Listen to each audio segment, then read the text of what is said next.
방송에서 제공하는 투자 정보는 투자 판단에 대한 조언입니다.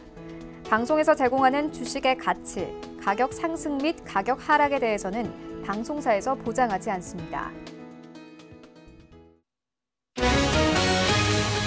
간추린 경제 뉴스입니다. 트럼프 대통령이 홍콩 인권법에 서명한 날 중국 본부가 언제든 병력을 홍콩에 투입할 수 있음을 강조했습니다. 중국 국방부 런거창 대변인은 28일 홍콩 주둔 인민해방군은 언제든 인민해방군 주군법에 부여한 사명을 이행함으로써 국가 주권을 단호히 수호할 능력을 갖추고 있다고 밝혔습니다. 북한 노동신문이 어제 발사한 단거리 발사체 2발이 초대형 방사포 연발시험 사격이었다고 보도했습니다. 노동신문은 김정은 위원장이 시험 사격을 참관하고 결과에 대하여 대만족을 표시하였다고 전했습니다.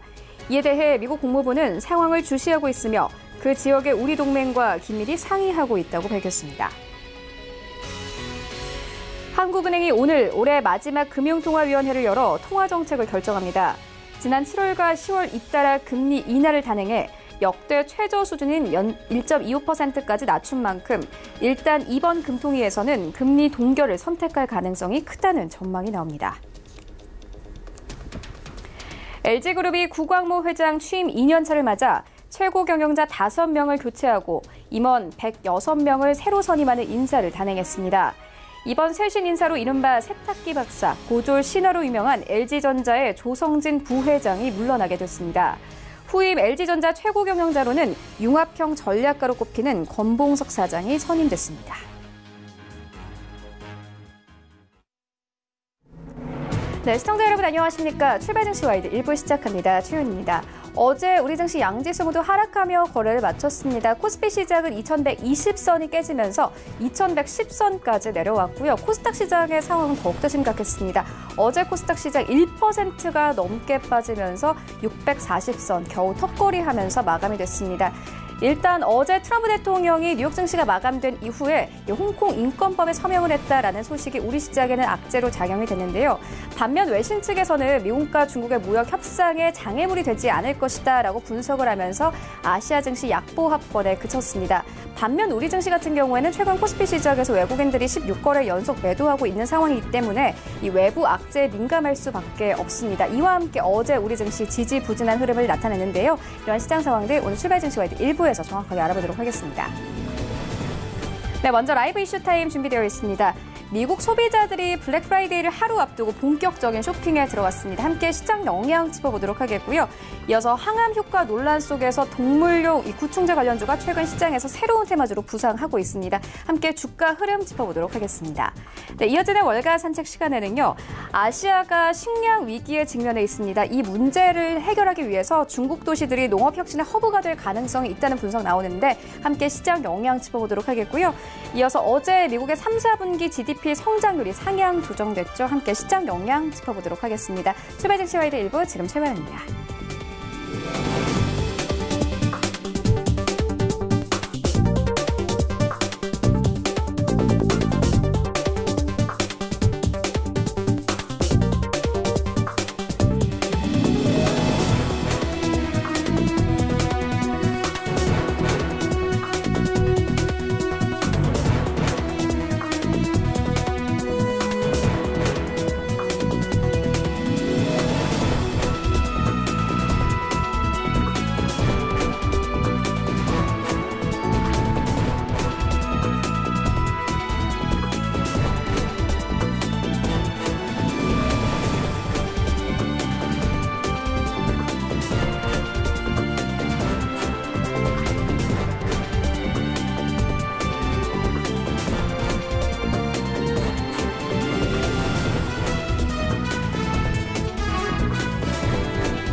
네, 시장 쟁점 함께 분석해 보도록 하겠습니다. 라이브 이슈 타임인데요. 펠리즈 투자리서치 김민수 대표 전화 연결되어 있습니다. 안녕하십니까?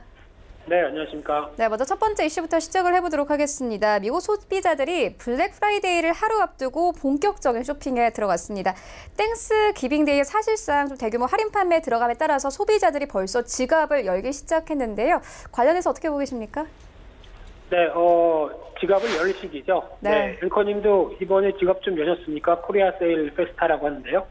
저는 돈이 없어서 일단 지갑을 못 여는 상황입니다. 네, 사장님께 간곡하게 부탁드려야 되겠네요. 앵커님, 네. 예, 많이 좀 챙겨달라고요. 네, 지금 글로벌 쇼핑 시즌에 또 정점이 들어오고 있는 상황이죠. 특히 이제 중국을 비롯해서 이제 또 미국의 추수감사절과 연결되는 크리스마스 시즌까지 상당히 또 기대감이 높아진다고 봐야 될 것 같은데요. 일단 블랙 프라이데이라고 해서 추수감사절과 연결된 금요일 29일이고요. 거기다가 사이버 먼데이라고 해서 그날 이어지는 다음 주 월요일 같은 경우, 그래서 12월 2일이 또 사이버 먼데이로 보여지다 보니까 어떤 쇼핑 시즌에 대한 여러 가지 분위기가 또 그대로 이어진다고 봐야 될 것 같은데, 쇼핑 예상객을 보니까 1억 6,530만 명. 네, 숫자는 거의 압도적이네요. 우리나라 인구보다 2배는 많은 숫자가 쇼핑을 한다라고 하게 되면, 그리고 또 한 번 쇼핑을 했을 때 나오는 부분들이 거의 예상 금액이 $1,000다라고 얘기하게 되면은, 참 많이 지르는 것 같습니다. 특히 미국에도 지름신이 강령하는 대표적인 시즌이라고 보시면 될 것 같은데요. 근데 이번에는 또 그래도 기대감이 높은 게, 지금 미국 시장에서 그래도 사상 최대 경제 확장 국면이라고 보여지고 있죠. 실업률도 3.6%, 3.7%대 사상 최저치를 기록하고 있는데, 또 하나 중요한 부분을 보게 되면 임금 상승률을 봤었을 때, 일단 기존 2010년대와는 좀 다른 수준의 임금 상승률을 기록하고 있다라고 하게 되면 지갑도 그만큼 두둑한데, 쇼핑에 대해서 자신감을 보여줄 소비자들을 기대하는 측면들이 아닐까 생각이 들고 있고요. 그런 차원에서 또 국내 총생산 GDP의 70%를 차지하는 나라가 미국이다 보니까 여유 있으면 좀 많이 쓸 게 아니냐, 이런 관점 쪽에서 지금 주목을 한다고 봐야 될 것 같고요. 그러다 보니까 전미소매협회에서 올해 쇼핑 시즌의 매출이 작년 대비해서 한 4% 이상, 4.2%대 늘어날 걸로 보여지고 있고요. 11월 달과 12월 달은 당연히 이런 여파 때문에 소매 판매가 3.8%에서 4.2%대 이 정도까지 올라올 것이다. 근데 워낙 이쪽은 전통적으로 좋은, 그러니까 소매 판매가 거의 정점을 이루는 시기다 보니까 기대감이 높은데, 작년보다도 더 한 4%대까지는 잘 팔릴 것이다라는 기대감이 높아 있는 상황들이고요.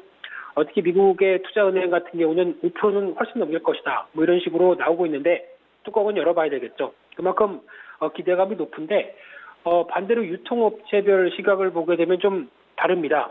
그동안 미국 시장에서도 쉽게 말씀드리면 오프라인 대형 업체들 같은 경우는, 백화점 오프라인 같은 경우는 상당히 고전을 면치 못하고 있는 상황들이고요. 그런데 상대적으로 온라인이나 저가 할인점 같은 경우는 오히려 어떤 기회 요인들이 많다는 관점 쪽에서 대형 할인점이라는 타깃이나 월마트 같은 경우는 오히려 실적이 좀 상향되는 분위기 쪽에서 기대감이 높다고 봐야 될 것 같고요. 말씀드렸던 백화점 체인의 메이시스, 콜스, 그리고 홈디포는 인테리어 관련돼서 어떤 강점이 있는, 그래서 DIY의 대표 주자죠. 이런 쪽은 올해 실적이 하향되는 흐름들이 나오면서 글로벌 추세도 비슷한 것 같습니다. 그러니까 좀 특화된 유통업체, 그리고 온라인의 강자 같은 경우는 실적이 계속 매년 우상향되는 기조인데, 오프라인 업체들은 오히려 파산이나 아니면은 어떤 실적 부진을 극도로 겪을 만큼 부진이 이어진다라고 봤었을 때 시장의 대세는 온라인이다라고 보시는 게 맞을 것 같고요. 그런 차원에서 봤을 때 또 하나 얘기가 나오는 게 바이스라고 하죠. 바이스면 악덕 이런 쪽의 영어인데 시원스쿨도 아닌데 죄송합니다.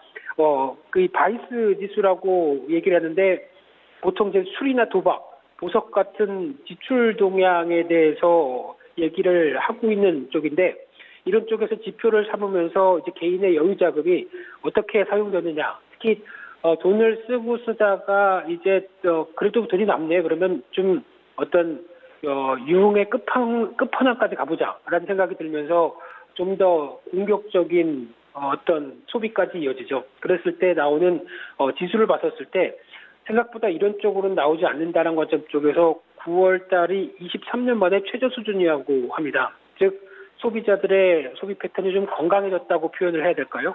그런 정도로 아직 그 정도의 극단적인 어떤 소비 쪽의 변화는 나오지 않는다라는 관점 쪽에서 그래도 긍정적이다라고 바라볼 수 있는 상황들인데, 그래서 결론적으로 말씀드렸다시피 지금 미국 시장에서 바라보는 어떤 유통업체와 관련된 쇼핑 시즌에 대한 시각은 딱 한마디로 정리하게 되면 개인적으로는 이번에 블랙 프라이데이보다 저는 사이버 먼데이가 더 활성화될 것이다. 그리고 앞으로도 그럴 가능성이 높다라고 바라보고 있습니다. 왜냐하면 글로벌 기조 자체가 이제 기존에 전통적으로 알고 있는 저희가 쇼핑몰에 가서 줄 쫙 서 있으면서 쇼핑몰 문 열리면은 막 뛰어들어가죠.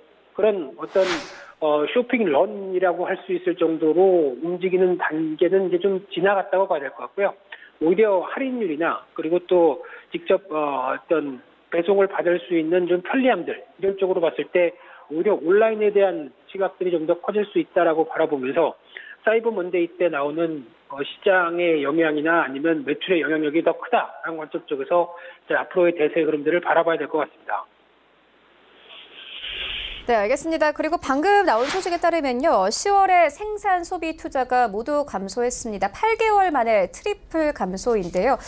일단 생산 소비 투자가 모두 감소했다 그랬는데 얼마 전에 우리도 코리아 세일 페스타라는 내수 진작 행사가 있었습니다. 하지만 사실 큰 효과는 거두지 못한 것으로 보여지는데 어떻습니까? 네, 별로 기대감이 없죠. 코리아 세일 페스타라고 하게 되면 저희가 보통 얘기하기로는 이제 시즌이 됐으니까 나도 1년 동안 돈 모았던 거 이때 사야지 라고 생각하는 부분들이 중국이나 아니면 미국의 어떤 특화된 쇼핑 시즌과는 좀 다른 측면들이죠. 그래서 왜 이런가에 대해서 지난번에도 한번 잠깐 언급은 좀 드렸지만은 일단 첫 번째로는 예전 정부 때부터 내려왔던 기획이죠. 말 그대로 기획된 흐름이다 보니까 행사에 참여하는 제조업체나 유통업체들 모두 일단 생색내기, 눈치 보기 쪽에서 그냥 찔끔 대응했다고 볼 수 있는 상황들이고요. 근데 이런 쪽에서 이번부터는 민간 쪽에서 참여했다라고 얘기를 하고 있는데 그래도 변화가 피부적으로 느끼기에는 좀 그렇다고 봐야 될 것 같고요. 대표적인 예가 세일 폭이라고 봐야 될 것 같습니다. 특히 보통 이제 미국 같은 경우는 블랙 프라이데이 세일하게 되면 일단은 70% 이렇게 마이너스 70% 시작한다라고 거의 알고 있는 상황 쪽에서 이제 90%까지도 나오고 있는 상황들까지 이어지는데 우리는 안 그렇죠. 할인폭 엄청납니다. 와서 사세요. 백화점에서 얘기하는데 할인폭 30%. 그러면은 어떤 막상 다가서는 느낌도 차이가 날 수밖에 없는 상황들이고요. 또 하나 두 번째로는 우리나라 유통구조상을 봤었을 때 우리 한국의 유통구조는 생각보다 좀 상시 세일 개념이 강하죠. 백화점 이번에 정기 세일, 그리고 봄맞이 특별 세일, 그리고 조금 있다간 여름맞이 특별 세일, 그리고 창립 몇 주년 특별 세일, 이런 식으로 세일이 너무 좀 약간 상시화된 느낌입니다. 그러다 보니까 이에 따라서 세일이라는 말 자체가 매번 세일하는데 그거에 따라서 특별히 달라질 게 있을까라는 관점으로 바라보고 있고요. 거기다가 또 어떤 프로모션도 이렇게 과도하다 보니까 집중력이 많이 떨어진다고 봐야 되겠죠. 어떤 날짜에 대해서 좀 대폭 할인해서 그때 매출을 확 끌어올리는 게 아니라 매번 할인폭을 일정하게 나가면서 계속 매출을 꾸준하게 유지하려고 하는 한국 유통업체들의 전략이 좀 다르다고 봐야 될 것 같고요. 또 하나 중요한 부분들은 이 부분 같습니다. 한국의 유통업체의 수수료 구조죠. 그래서 오히려 입점 수수료라든가 이런 부분들이 상시화되어 있는 입장 쪽에서 어떤 수수료를 부담하고 제조업체들은 제품을 팔아야 되는데 믿으면서 장사할 수는 없는 상황이지 않습니까? 그러다 보니까 그 부분을 일정하게 가져가면서 할인폭을 정한다라고 하게 되면 상대적으로 할인폭이 미미할 수밖에 없는 상황이라고 봐야 될 것 같고요. 그만큼 소비자들한테 체감할 수 없다라고 보여지고 있는 상황 쪽에서 거기다가 또 중요한 부분들은 오히려 그러면은 어떤 물류비 제품 보관 비용이라든가 오프라인에 들어가는 어떤 업체 내는 수수료 이런 걸 다 제거한 쪽으로 보게 되면 오히려 온라인몰이 상대적으로 할인을 하게 되면 할인폭이 더 클 수 있다라고 하게 되면 마찬가지로 이 부분도 온라인 쪽에서 특화된 회사들 같은 경우 특히 이번에 뭐 11번가라든가 아니면은 뭐 쿠팡도 비슷하게 했었고요. 이런 어떤 온라인 쪽에서 할인폭을 좀 키우면서 나오는 여러 가지 여파들이 훨씬 더 소비자들이 접근하기에는 어떤 가격폭이나 어떤 좀 만족도가 높을 수 있다는 것 쪽에서 역시 대세는 온라인입니다. 그런 쪽으로 바라보고 있습니다. 네, 어제 우리 시장에서 좀 관련해서 유통주와 화장품주가 크게 올랐는데 또 이쯤 되면 베스트바이 같은 데서 가장 많이 팔리는 게 우리의 또 전기 전자 제품입니다. 삼성전자와 LG 관련해서 좀 수혜 가능성도 있을 것 같은데 어떻게 보고 계십니까? 네, 영향은 있다고 하더라도 그냥 워낙 이 시즌에는 잘 팔렸겠거니 일반적으로 봤을 때 어떤 실적에 대한 기대감은 그렇게 크지는 않다고 봐야 될 것 같고요. 어제 중국 소비주 같은 경우는 이제 제가 보기에는 지금 그 중국에서 왕이 쪽이 이제 12월 초죠. 12월 4일인가요?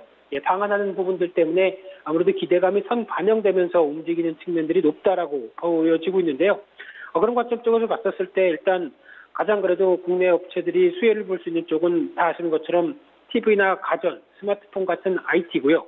게다가 완구, 패션, 그리고 뭐 스포츠 의류 이런 쪽이 수혜를 볼 수 있다고 생각되고 있는데 쉽게 말씀드리면 수출 모멘텀도 갖고 있는 소비자단 격에 있는 소비재라고 보시면 될 것 같은데 일단 연례 행사다 보니까 실적에 대한 기대감은 이때는 워낙 잘 나왔던 때다라고 인정할 수 있는 부분들이라고 봐야 될 것 같고요. 그러다 보니까 그로 인해서 특별하게 주가가 올라가는 상황들은 아닐 수 있다라고 보여지고 있는데 특히 이제 지금 또 생각해 볼 수 있는 부분들은 중국에 대한 여러 가지 가전 제품들이 예상보다 조금 더 가성비를 높이다 보니까 어떤 올라오고 있는 매출의 속도도 조금씩 확대가 되고 있다라고 볼 수 있는 상황들인데 쉽게 말씀드리면 TV를 본다고 하더라도 미국의 한 가정을 봤었을 때 거실에는 크고 우람한 그리고 지금 나오고 있는 뭐 70인치, 75인치 이런 식으로 멋진 TV를 거실에는 갖고 싶죠. 근데 그러면서 거실에서 이야기하고 떠들고 TV 보다가 이제 자러 들어갔는데 방에는 그런 우람한 TV가 필요 없지 않습니까? 그냥 한 30인치 정도쯤 그냥 뉴스만 보다가 잠들 수 있는 정도라고 방에는 서브 TV로 하나씩 둔다고 하게 되면 그쪽은 그런 큰 TV가 필요 없죠. 그러면 그런 TV는 거실은 한국의 프리미엄 TV 그리고 방에는 중국산 가성비 높은 TV 이런 쪽으로 나오다 보니까 중국 쪽에 대한 어떤 가전제품의 수요도 떨어지지 않는다라는 관점들로 보고 있는데 이런 변화가 이번에도 어떻게 들어오는지도 확인할 필요가 있다고 봐야 될 것 같고요. 그런 차원에서 지금 또 하나는 여러 가지 또 중국 업체들이 쫓아오다 보니까 상대적으로 마케팅비나 판촉 비용도 늘어나게 되겠죠. 그래서 그런 부분들이 강화됐었을 때 실적에 대한 부담감은 또 나올 수가 있는 상황이기 때문에 잘 팔아놓고도 비용이 많이 들어가서 오히려 실적이 생각보다 덜할 수도 있다라는 점들도 염두를 하면서 일단 너무 강하게 부각을 받는 소비주들은 일단 지금 시즌에서 너무 기대를 하지 말자 이렇게 보여지고 있습니다. 네, 알겠습니다. 이어서 다음 이슈로 옮겨가 보도록 하겠습니다. 최근 항암 효과 논란 속에서 동물용 구충제 관련주가 시장에서 새로운 테마주로 떠오르고 있습니다. 관련해서 주가 흐름 어떻게 보고 계십니까? 네, 솔직히 좀 안타까운 심정이고 가슴 아픈 뉴스라고 봐야 되겠죠. 특히 동물용 구충제 성분의 펜벤다졸 관련해서 항암 효과가 있다라는 얘기가 나오면서 암 환자들의 입장 쪽에서는 솔직히 뭐 부작용도 많고 여러 가지 주의해야 될 점들은 많다라고 얘기를 하고 있지만 암 환자 입장 쪽에서는 지푸라기라도 잡을 심정이기 때문에 그보다는 일단 한번 효과가 있지 않을까라는 관점 쪽에서 찾게 되는 상황이다 보니까 그에 따라서 이런 관련주들이 강세를 보인다라고 볼 수 있는 상황들인데요. 그런 상황 속에서 일단 무엇보다 관련주를 보게 되면 뭐 제일바이오, 특히 관련된 동물용 구충제 생산 업체고 알리코 제약 비슷한 펜벤다졸과 비슷한 성분의 구충제를 생산하는 회사고 거기다가 진바이오텍, 다윈케미칼이라는 관련된 쪽의 구충제를 생산하는 자회사를 갖고 있는 회사들인데 이 부분을 보게 되면은 일단 시장에서 약간 그런 경향이 나오다 보니까 주가가 움직이는 정도라고 보여지고 있는데 일단 효능은 모르겠습니다.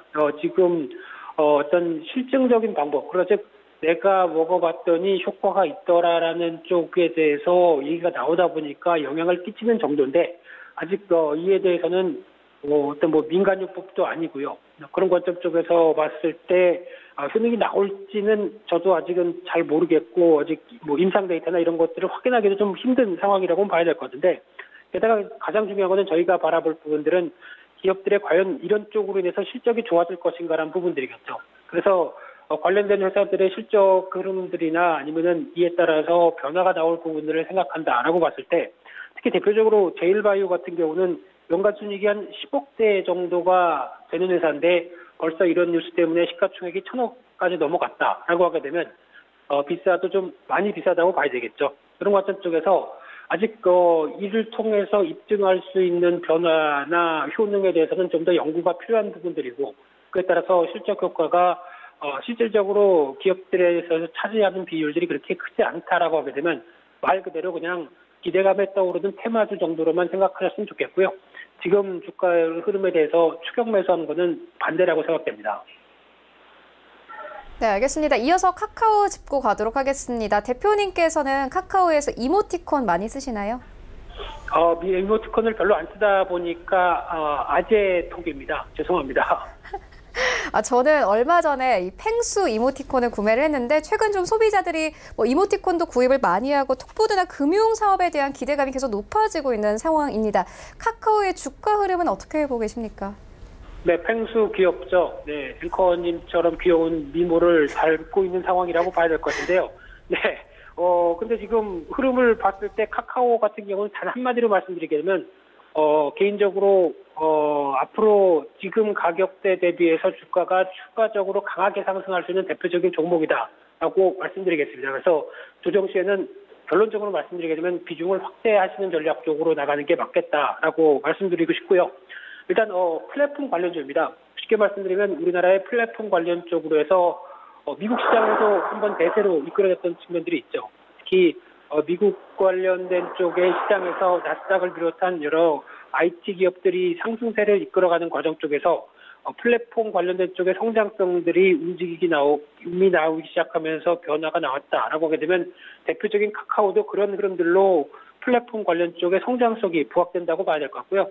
말씀하셨던 이모티콘을 비롯한 부분들 같은 경우는 컨텐츠를 비롯해서 카카오 페이지나 또 웹툰 이런 쪽으로 연결되는 부분들이 컨텐츠가 한 55% 정도 매출 구성을 차지하는데 그 밖에 이제 플랫폼과 관련된 쪽들 대표적으로 얘기가 지금 나오는 게 카카오티라고 봐야 될 것 같고요. 이런 쪽에서 택시가 이제 역에서 택시가 바이크와 연결되는 그런 측면들과 함께 어떤 앞으로 또 지금 타다가 여러 가지 또 직면하는 어려움들이 나오다 보니까 그를 어느 정도 법이 보완되기 시작하게 되면 카카오 벤티라고 그러죠. 또 승합차도 연결돼서 할 수 있는 부분들 같은 경우도 봤을 때 오히려 이런 플랫폼에 대한 확장의 가능성들이 상당히 높다라고 바라보고 있고요. 게다가 이 해외에 대한 부분들, 특히 베트남이나 일본 쪽으로도 같은 서비스를 사용할 수 있다라고 하게 되면 확장성도 상당히 크다라고 보여지고 있는데 이런 플랫폼에 대한 기조가 꾸준히 강화되기 시작한다라고 하게 되면 오히려 앞으로의 기대감은 더 높다라는 측면들로 바라보고 있고요. 그런 차원에서 봤을 때 가장 중요한 건 실적이죠. 과거에는 R&D 쪽에 비용이 많이 나가다 보니까 실적에 대한 기대감이 낮다가 올해부터 강한 실적의 턴을 보여주기 시작한다는 쪽에서 봤을 때 성장성이 드디어 실적적으로 다가오면서 같이 움직인다라고 보는 대표적인 종목이라고 보시면 될 것 같습니다. 그래서 올해 매출액이 한 3조 원대, 그래서 27% 작년 대비해서 늘어나고요. 영업이익도 270% 증가한 1,970억대, 한 2천억 가까이 된다고 하는데 내년 같은 경우도 추가로 매출액이 20%, 그리고 영업이익도 또 100%가 성장한다. 그러면은 당연히 주가에 대한 기대감이 높을 수밖에 없다고 봐야 될 것 같습니다. 그래서 저는 개인적으로 과거에 다음이었던 주가와 연결돼서 이어지다 보니까 그 부분은 좀 더 아직 왜곡은 있을 텐데 그때 주가는 넘어가야 되겠죠. 그래서 개인적으로는 내년에는 신고가가 나올 수 있는 대표적인 종목이라고 생각되고 있고요. 직전 고점 때 16만 8천 원, 이 정도는 충분히 넘어가서 한 18만 원대까지 갈 수 있겠다라는 관점 쪽에서 지금 적어도 바라보고 있는 상황이기 때문에 조정시 비중을 확대하는 전략적은 유효하다 이렇게 말씀드리겠습니다. 네, 주가가 조정이 들어올 시에는 이 비중을 확대하는 것도 좋겠다 이런 부분을 짚어주셨습니다. 지금까지 펠리즈 투자인리서치 김민수 대표와 함께했습니다. 고맙습니다. 네, 감사합니다.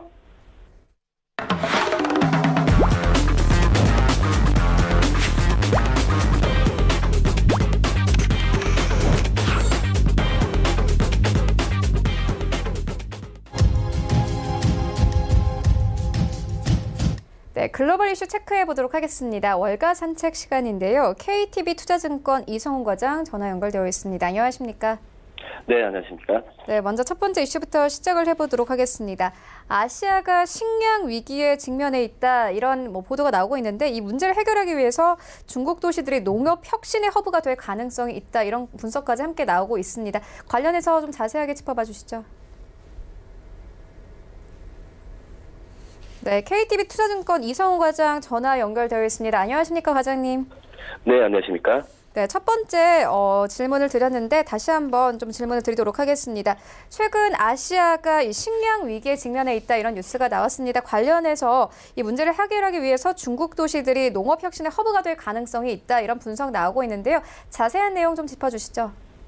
네, 아시아 쪽에서의 식량 위기가 심각한 상황에 있다라는 보고서가 좀 발표됐는데요.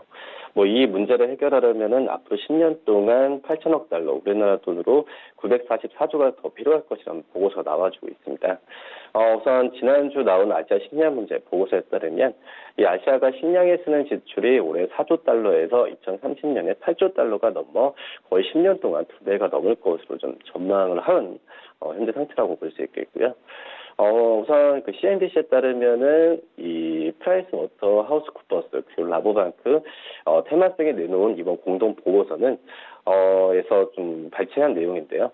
이러한 수준의 식량 지출이 현실화하지 않으면 업계는 수요를 뚫지 못하면서 이 아시아 인구를 위한 어떤 식량의 품질은 더욱 떨어질 것이라고 전망을 했고요. 이 보고서는 아시아가 스스로 먹여 살릴 수 없다라고 얘기했고 미국과 유럽, 아프리카로부터 막대한 공급 체인에서 나오는 수입품에 의존하고 있다는 부분을 지적했습니다. 이 아시아가 기본적인 수요를 만족하기 위해서 다른 나라에 지나치게 의존하면서 식량 자금률이 현재 낮다는 얘기라고 볼 수 있겠는데요. 우선 이쪽 전문가 얘기 들리자면은 식량은 민감한 주체고 역사 속에서 많은 전쟁과 내전은 식량 때문에 일어났다는 부분을 밝혔고 우리 기술과 식량을 외부에 너무 의존하고 있다는 부분을 말했습니다. 역시 기후변화와 또 인구 증가로 아시아에서 식품 가격에 대한 변동성이 높아지고 식량 공급 체인의 문제가 더해질 수 있다는 부분을 지적했는데요. 이 보고서에서는 극단적 기상현상으로 농산물 생산이 줄고 이 농업 방식도 변화가 불가피할 것이라고 전망했습니다. 이 아시아에서는 인구 한 명당 이 경작할 수 있는 토지가 오늘 2030년이면 5% 줄어들 것이라고 보고서는 예상했고요. 10년 후에 아시아 인구는 약 2억 5천만 명으로 늘어나면서 현재 세계 4대 인구를 보유한 인도네시아 같은 국가가 새로 나오는 셈이라는 부분을 전했습니다. 하지만 향후에 10년 동안 아시아 농업계와 또 기술과 혁신을 통한 8천억 달러 투자기가 있다는 의미일 수 있다는 부분을 좀 강조를 했는데요. 아시아에서 가장 큰 기회는 역시 중국이라는 부분을 지적을 했고 중국에서 스마트 자동 기술을 사용하는 농가들이 이미 많다고 설명을 했습니다. 일례로 중국 선전에 기반한 DJI죠. DJI는 살충제와 비료를 살포하는 농업용 드론 제작하는데 이 기업이 2018년 전 세계 민간 드론 시장에서 차지하는 비중은 지금 70%가 넘습니다. 따라서 선전, 베이징 등 중국 도시들이 농업 혁신의 허브가 될 잠재력이 있다는 보고서가 좀 평가가 됐고요. 이러한 중국 도시들은 농식품 관련 경험이 풍부하고 스타트업을 위한 정부 지원이 많으며 인력부의 경쟁도가 높기 때문에 아시아에서 식량 혁신과 투자를 주도할 것이라고 보고서는 내다봤습니다. 네, 이어서 미국 이슈 다뤄보고 가도록 하겠습니다. 어제 미국이 3, 4분기 GDP 성장률을 상향 조정했습니다.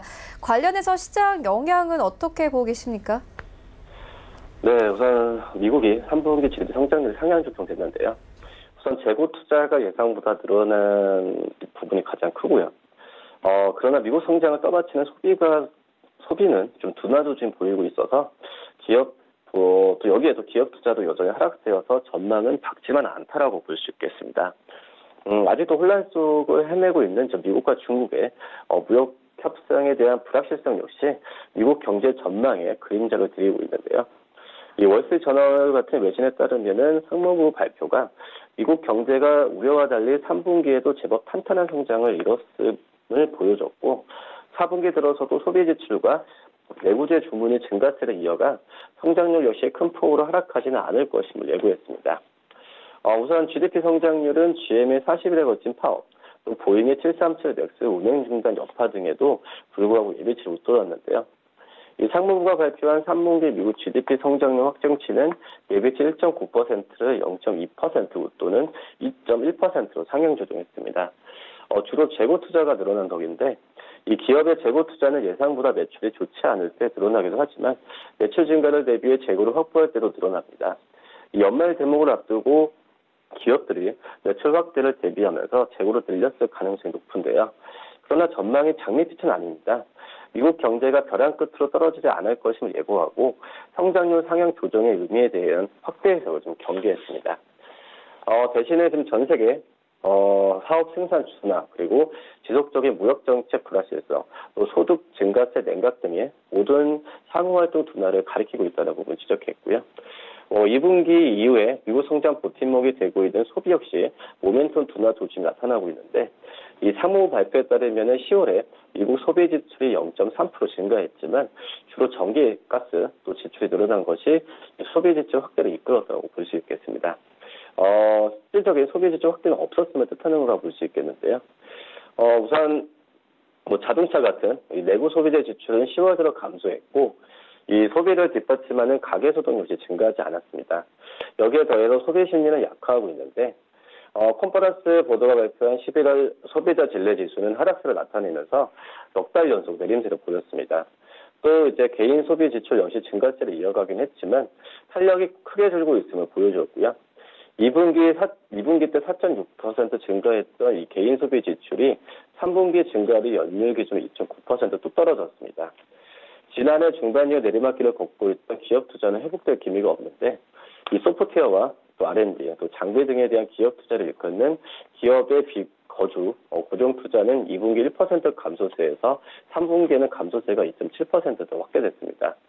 기업 순이익 역시 밝진 않은데 기업들의 세후 순이익은 2분기 때 3.3% 증가했지만 3분기는 0.6% 감소세로 돌아섰고요.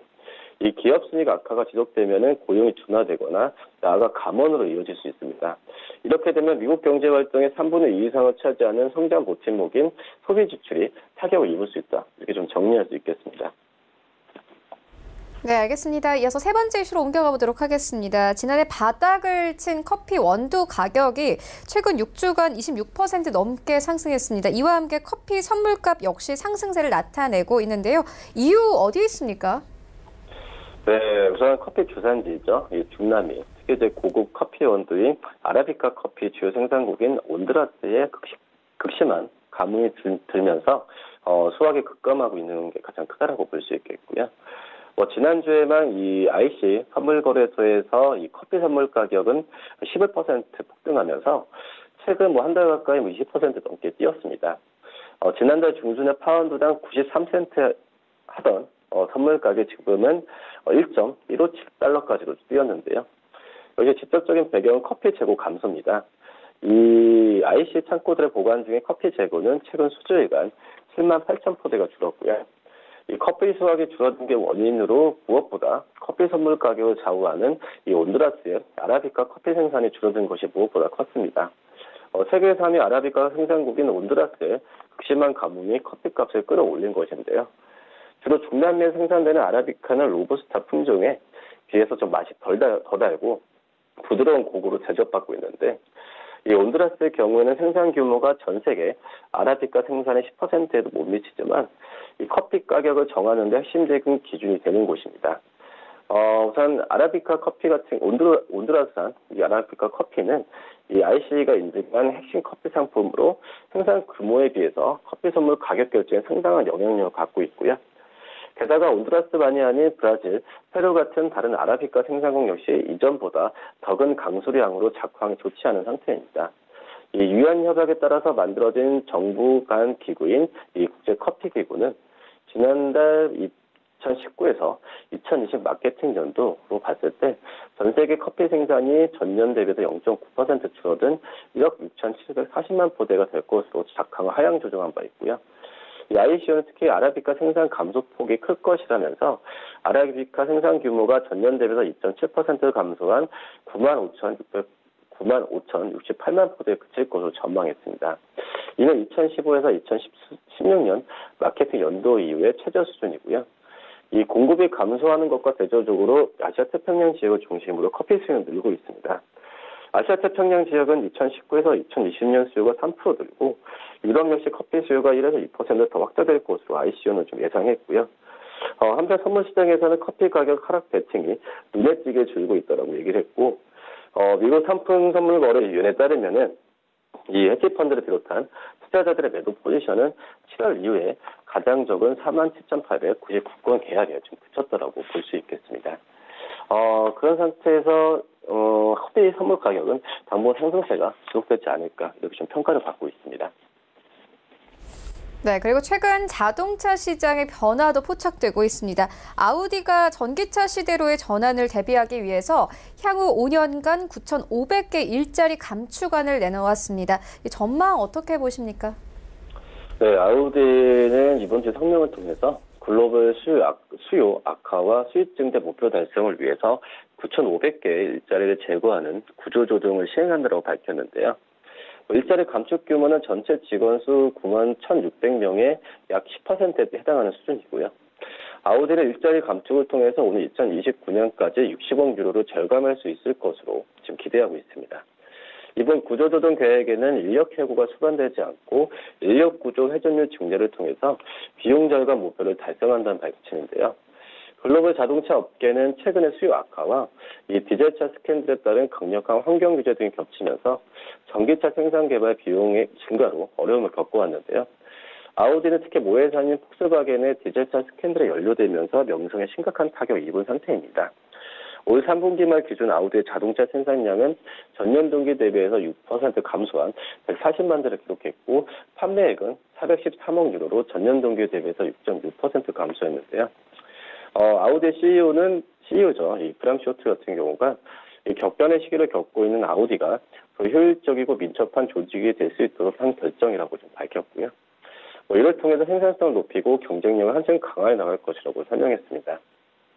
내년 4월 1일부로 BMW 출신인 마쿠스 디스만 신임 CEO로 이제 교체가 되는데 앞서서 이제 아우디는 로버트 스텔르 전 CEO가 이 디지털 스캔들과 관련하면서 지난해 6월 체포된 이후에 후임 CEO를 물색하면서 이 판매 책임자인 쇼트에게 임시 CEO직을 부여해 왔습니다. 우선 다른 독일 자동차 회사보다 전기차를 늦게 출시를 한 게 아우디인데 2025년까지 전체 판매량에서 전기차 비율이 30%를 넘어서도 한다는 목표고요. 올 초에 테슬라 모델 3와 또 메르세데스 벤츠 EQC를 겨냥하면서 최초의 프리미엄 전기 구동 SUV 이트론 55 쿼트로를 출시한 바 있습니다. 앞서 다른 독일 자동차 업체들도 대규모 감원, 공장 폐쇄 등의 구조조정 계획을 발표했는데요. 메르세데스 벤츠의 모기업인 다임러는 이 전기차 시대의 전환 등에 대응하기 위해선 2022년 말까지 이 감원을 통해서 10억 유로 이상의 비용을 줄인다는 바로 계획입니다. 네, 그리고 최근 트럼프 대통령이 홍콩 인권법에 서명하면서 우리 증시가 어제 크게 빠졌습니다. 오늘 우리 증시는 어떤 영향이 있을까요? 네, 우선 미국 증시 투수 감사절로 휴장이라고 좀 볼 수 있겠고요. 우선 지금 트럼프 홍콩 인권법 서명을 하면서 지금 이제 중국과 미국과의 관계가 이 무역 협상까지 이어지지 않을까 지금 좀 그 시장에서의 불안감이 있다라고 좀 볼 수 있겠고요. 우리나라 시장 같은 경우에는 오히려 지금 예전만큼의 그런 그 미국과 중국의 좀 그 안 좋은 글로벌 리스크가 시장에 반영되는 게 좀 제한적인 분위기로 가고 있습니다. 그리고 12월, 이제 오늘도 11월의 마지막 영업이라고 볼 수 있겠는데, 산타랠리에 대한 기대감이 이번 주 초부터 좀 나와주고 있다라고 좀 볼 수 있겠고요.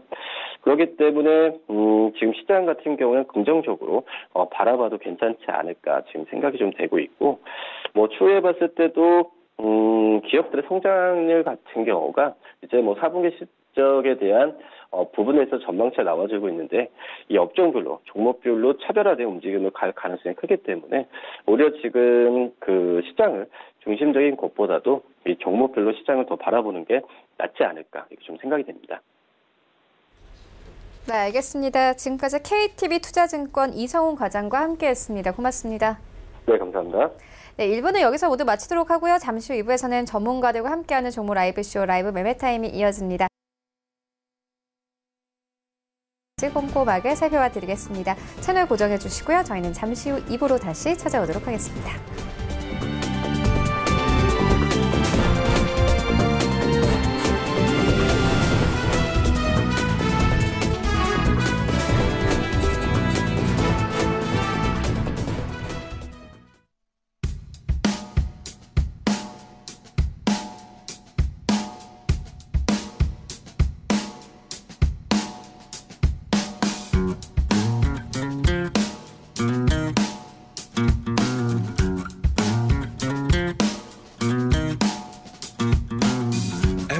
Every morning he says, please leave me alone. When can I make my dreams come true?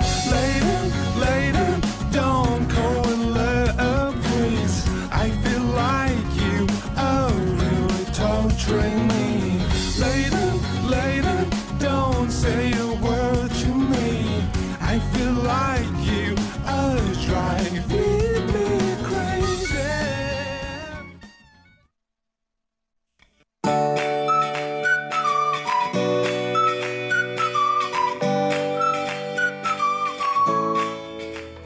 안녕하세요. K웨더 라이프스타일 예보 김민주입니다. 이 시각 위성 영상 보시면 전국의 하늘이 맑게 드러나 있는데요. 남부 내륙을 중심으로는 짙은 안개가 낀 곳이 있습니다. 출근길 교통안전에 신경 쓰셔야겠습니다. 한편 오늘 아침도 춥습니다. 특히 내륙을 중심으로 영하권의 기온을 보이고 있는데요. 서울 영하 3도, 대전과 전주, 대구 영하 1도를 보이고 있습니다. 하지만 낮 동안 기온이 오르면서 일교차가 10도 안팎으로 크겠습니다. 오늘 전국의 하늘이 맑겠지만 동해안 지역은 비가 오겠습니다. 강원 영동은 오늘 오후부터, 경북 동해안은 저녁부터 20mm의 비가 내리겠는데요. 이 비는 토요일 오전까지 이어지겠고요. 그 밖의 지역은 오후부터 점차 흐려져 일요일 전국에 비가 내리겠습니다. 나들이 계획이 있으시다면 일요일보다는 토요일이 좋겠습니다.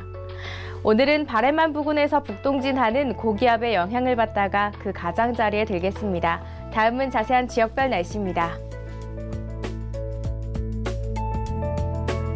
중부지방의 아침은 매우 춥겠습니다. 서울과 수원 영하 3도, 인천은 영하 2도로 시작하겠고요. 일교차가 크겠습니다. 동해안 지역 아침부터 흐리다 낮부터는 비가 오겠습니다. 낮 기온은 속초 7도, 강릉은 8도가 예상됩니다. 남부지방 내륙을 중심으로 영하권의 기온을 보이고 있고요. 낮 동안 부산 14도, 대구는 12도로 비교적 따뜻하겠습니다. 바다의 물결은 서해와 남해상에서 2.5m, 동해상은 3m까지 높게 일겠고요.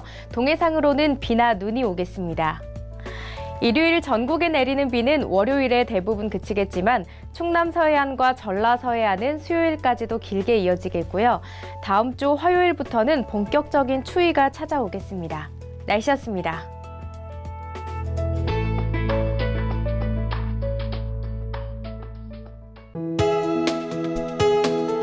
본 방송에서 제공하는 투자 정보는 투자 판단에 대한 조언입니다. 방송에서 제공하는 주식의 가치, 가격 상승 및 가격 하락에 대해서는 방송사에서 보장하지 않습니다.